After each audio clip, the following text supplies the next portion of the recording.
Not a matter of if, but when a crisis could rock your world.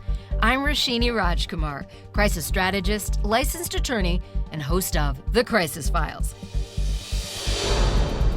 In each case file, we explore a ripped-from-the-headlines crisis or real-world controversy. My Crisis Squad and I are here to find solutions. Today, Crisis Squad member and CEO of Goff Public, Jen Hellman, is here. Jen is a reputation management and PR professional who helps clients tell their stories and stay out of sticky situations. One of her areas of specialty is crises at academic institutions. Our case file today is partly a follow-up to case file number 27, Academic Feelings, and mostly a guide to help you write your own narrative when things get tough in your job situation or when you're trying to craft your next move in any landscape. This is the case file I call Quit While You're Ahead. First, coming up in mid-May 2023, a federal court will hear a motion to dismiss a defamation and religious discrimination lawsuit against St. Paul, Minnesota's Hamline University, stemming from events in October 2022 when Hamline didn't renew an adjunct instructor after she showed an image of the Prophet Muhammad in her classroom, which led to a Muslim student complaining. This made national headlines for a number of reasons. The instructor says she had permission from her department and gave lots of notice to students to not attend class or look away. The president of Hamline did what I call questionable back and forth that Crisis Squad member Dr. Abdul Omari and I talked through in case file number 27. Today, we understand that university president is retiring in 2024. My question to Jen, should she have just resigned right away because Hamline University and she were getting accused of being wishy-washy with academic freedom? So I think that speed, of course, in any type of a crisis situation is essential. In this case, I think that she responded too quickly from the beginning. She responded to the community in kind of a condemning way before she had all of the facts. I don't know how it worked internally at the institution, but it seems to me that some of the communication was probably done hastily and without seeking advice of multiple people. So it went out quickly, and then she continued to double down on some of those messages that she was using. And so I think that her quest to get information out quickly was the right thing. It's the message was wrong. And had there been a pause, a chance to gather even just a little bit more information, she would have been in better shape. Because indeed, when we are talking about academic freedom, academic expression, First Amendment rights, all of these things that are so essential, maybe even sacred in the United States, that is when we need to really take pause. So your advice about getting all of the facts, really good advice for anyone. Absolutely. Sometimes I'm working with companies that want to take too long to respond because they want all of the facts. And by that point, you've already lost the attention of your audiences or you've already lost some of their trust. So there is something to wanting to get out ahead and own the narrative. But there's also this moment of taking a pause and making sure that you have the right information before going out, especially when you're going to form a strong opinion, which is what this president did. And so she kind of just kept digging a deeper hole for herself. It was academic freedom, but it was more of the way that she responded as a leader, jumping to a really quick conclusion.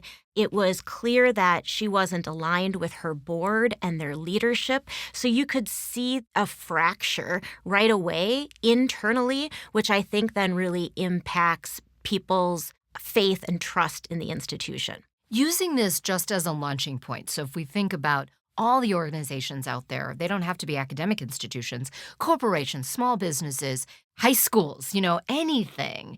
Is there some best practices we can come up with this? And the other piece in this case is I was surprised her board didn't ask for her resignation or just fire her behind the scenes and then let her have a decent narrative to leave right away.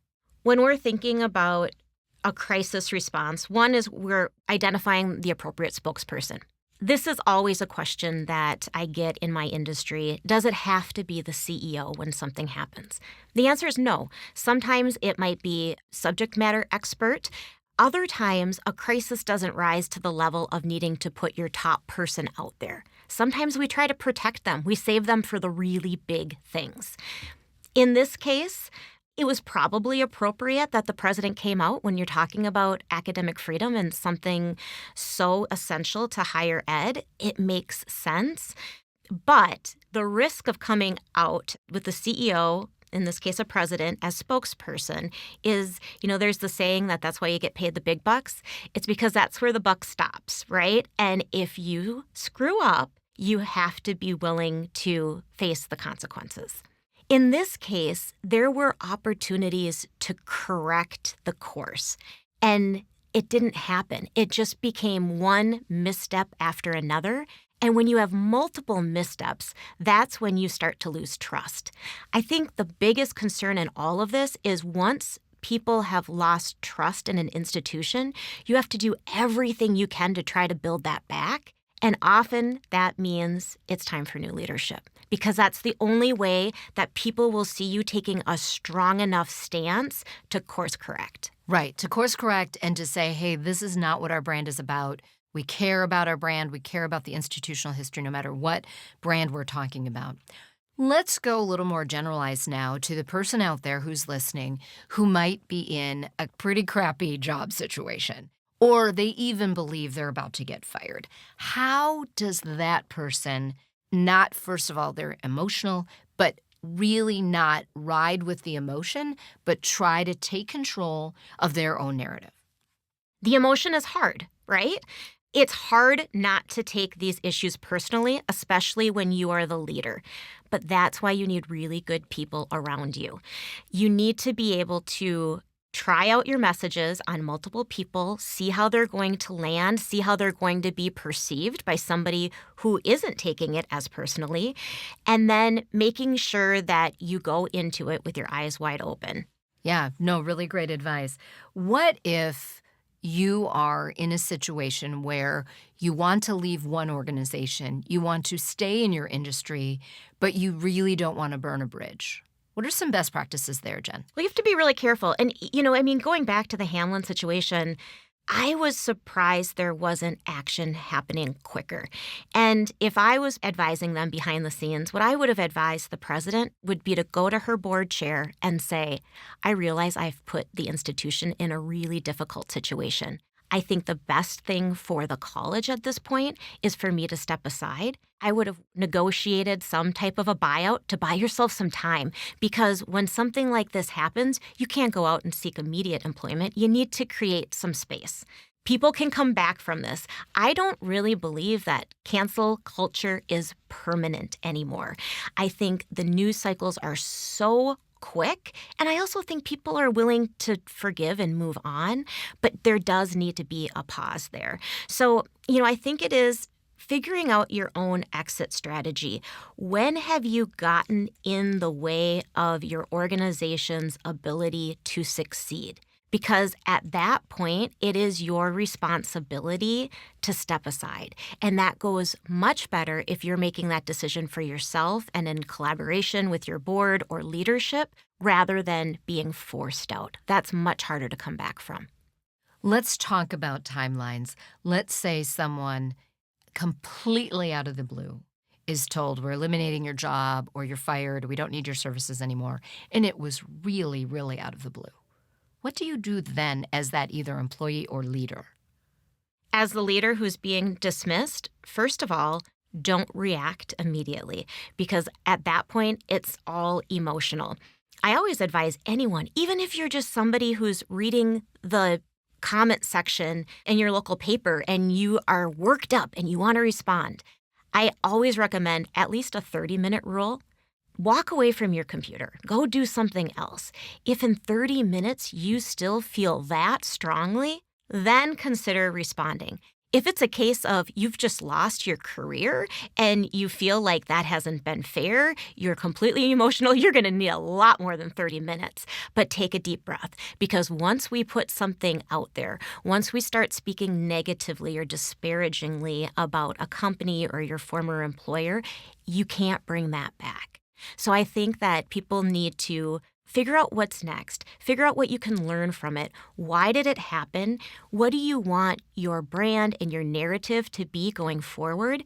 And by the way, that better be a positive, taking a high road narrative. So don't come out publicly until you've gotten yourself in that space. It's okay to take time. Yeah, one of my rules, if I get an email that's off-putting or, like you say, step away for 30 minutes, my rule is sleep on it.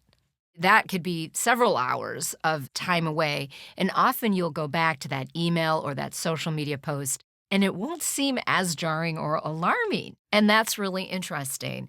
So let's talk about bad optics in general, okay? No matter what the situation, let's say you literally were caught with your pants down, a bad photo is out there about you, or something like that, or you said something in a private conversation, it was leaked, and now that's really damaging maybe to your family or to your company.